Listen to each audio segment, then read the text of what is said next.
बघा बघा मंडळी, आमचं कसं काम चाललंय. शंकरपाळे, मुरमुऱ्याचा चिवडा,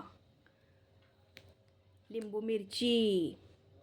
इकडं चाललंय माझं पॅकिंग कुरडईचं, गोडा मसाल्याचं. आणि बेडगी मिरची पाहिली का, तर्रीसाठी खास आपण देतोय बरं का. अगदी 250 ग्रॅमची सुद्धा पाकिटं आपल्याकडे सगळ्याच मसाल्याचे असो, येसूर असो, त्याचे पण भेटतात. पण तुम्हाला हवा असेल टेस्टसाठी तर तुमच्या पार्सलमध्ये तुम्ही 100 ग्रॅमचं सुद्धा मागू शकता. खूप छान एकदम भारी कलर येतो भाजीला. काळा मसाल्याचं आता शेवटचं राहिला आहे मसाला आणि गडबड झाली. आम्हाला लाडूच काही सुधरून द्यायना. लाडू लाडू लाडू हे बघा. तर काय सांगावं, इकडं थालीपीठ, इकडं चटण्या, शेंगा चटणी बनवली. सगळं कसं फ्रेश फ्रेश असतं आपल्याकडे. हे बघा आजच बनवलेत. आता खरं तर आजच आम्हाला कुरिअर करायचं होतं, पण आमचे रॅपिंग रोल संपलेले आहेत. त्यामुळे हे बघा, हा तर खरंच मला खर्च परवडत नाही.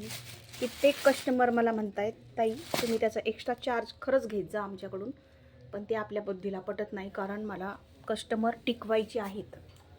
त्यामुळे असो, कधीकधी प्रत्येक गोष्टीत नफाच बघावा लागत नाही. समोरच्याला पॅकिंग करून व्यवस्थित पार्सल जर भेटलं तर ते कस्टमर खूप खुश होतात आणि त्यांचीच परत आपल्याला ऑर्डर येते. तर इथं बघा येसूर, आमचा येसूर संपला आहे. काळा मसाला तर शेवटचा हा बघा किती आहेत, 2 किलो ते पॅकिंग होते, तर ते त्याला अर्धा किलोची ऑर्डर आहेत. तर तरी पण मला पेंडिंग आहेत काही, त्यांना सांगितलं आहे 5-7 दिवस लागतील, वेळ लागेल मसाला बनवायला. तर बिचारे थांबलेले आहेत, कारण मला लाडूमुळेच वेळ मिळाला नाही खरं सांगायचं तर. आमचे कांडपवाले पण गेले होते नाशिकला, तर ते आलेत आता काल, परवा उद्या त्यांना कार्यक्रम, त्यामुळे ते राहून गेलं. मग त्यांनी सांगितलं आता थेट गुरुवारी मसाला घेऊन या. म्हटलं चालतं आहे, नाही का मंडळी. आपणही हे बघा कसा आहे मसाला. एक नंबर क्वालिटी गोडा मसाला आहे बरं का हा. त्याच्यामध्ये मिरची नसती. जबर चाललाय जब्बर. काय कलर आहे, कलर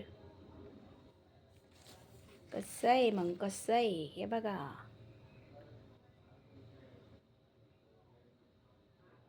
तुमचा मसाले भात, उसळी आणि आमटी आणि नॉनव्हेजसाठी सुद्धा तुम्ही हा मसाला वापरू शकता टेस्ट वाढवण्यासाठी. तर हा सुद्धा आपला कांडपचाच आहे, त्याच्यामुळे त्याचा असा घरात नुसता घमघमाट सुटलेला आहे. लय भारी मसाला आहे आमचा, लय. आजपर्यंत एकही तक्रार नाही आपल्या मसाल्याची. कस्टमर आपल्याला असं भरभरून प्रतिसाद देतंय आणि भरभरून आशीर्वाद देतंय, कारण आपल्याकडे मिळतंय ते सगळं ताजं असतं. ज्या दिवशी आम्हाला कुरिअर करायचं असतं त्याच दिवशी आम्ही लोणचं बनवतो, त्याच्यानंतर शंकरपाळे बनवतो आणि चिवडा वगैरे हे असं असेल तर त्याच दिवशी आमचं असतं. कित्येक व्हिडिओमध्ये आपण ते दाखवण्याचा प्रयत्न केलेला आहे, म्हणजे दाखवतेच मी. तर हे बघा, आज एका ताईची ऑर्डर होती, त्यांना रशियाला त्यांच्या मुलगी जायची बुधवारी, तर त्यांना आजच पार्सल कुरिअर करून पाहिजे होतं. एवढं धावपळीत आम्ही लिंबू मिरची बनवलं आणि त्यांना मेथी लाडू पाहिजे होते 2 किलो आणि 2 किलो लिंबू मिरची. तर मग आता उद्या जे करायचं आहे पार्सल कुरिअर त्यांचं आहे. आणि एका ताईंनी मला टेस्टसाठी मागितलं आहे, तुम्हाला खोटं वाटेल. हे पावशरचं पाकिट आहे, याच्यासाठी काही बरणी मिळत नाही, पण माझं पॅकिंग खूप छान असतं त्यामुळे ते छान जातं आहे. आणि एका ताईंनी मला जुन्नरच्या, त्या कंटिन्यू मला ऑर्डर टाकतात, तर त्यांच्यासाठी मी हे लोणचं काढून ठेवलं आहे, पॅकिंग करून ठेवलं आहे. त्यांच्या लाडूसोबत आता ते जाईल.